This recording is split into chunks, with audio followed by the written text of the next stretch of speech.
Hey YouTubers, welcome to Can't Cook with Jason.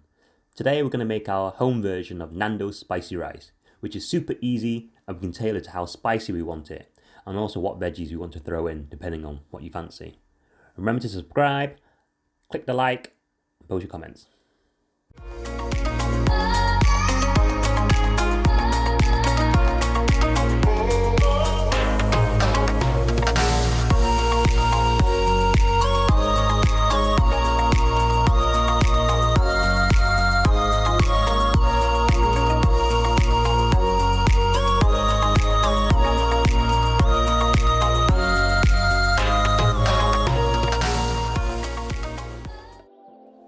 As with most recipes, we start with a white onion, as finely diced as you can.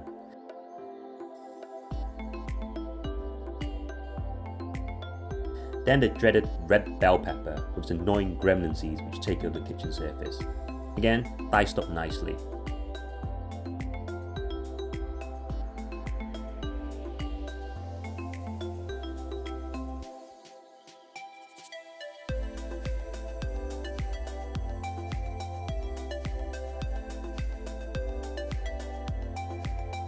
I find the best pan to cook this in is a non-stick saute pan with a tight fitting lid, as the idea is the rice steam cooks once the liquid is absorbed, so that it becomes light and fluffy, but has taken on the flavour of the stock and the spices. So add some olive oil and cook the onions and red peppers over a low to medium heat, as we don't want to brown or colour the veg too much, but we want it to cook down so they become soft and sweet. Crush in 1 garlic clove and mix well. If feeling adventurous, then use a tossing action to incorporate everything really well in the pan. Or you can just stick to a usual wooden spoon. After about 5 minutes, the veg will have softened nicely and the onion become translucent, as you can see here. Once at this stage, add in 200 grams of washed Basmati rice or any long grain rice and then mix really well.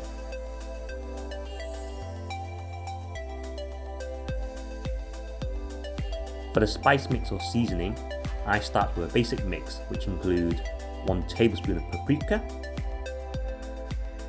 1 tablespoon of turmeric, 1 teaspoon of ground cumin. I would hold off adding any salt until after the rice has absorbed the stock, as that can be quite salty.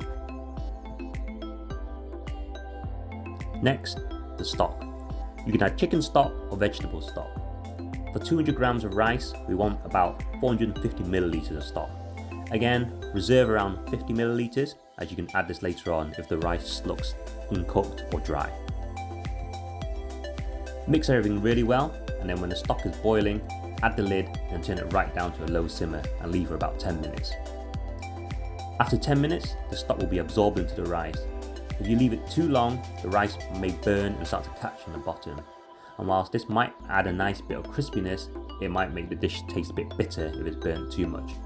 So mix everything really well again, put the lid back on quickly so the rice can steam cook in the residue heat.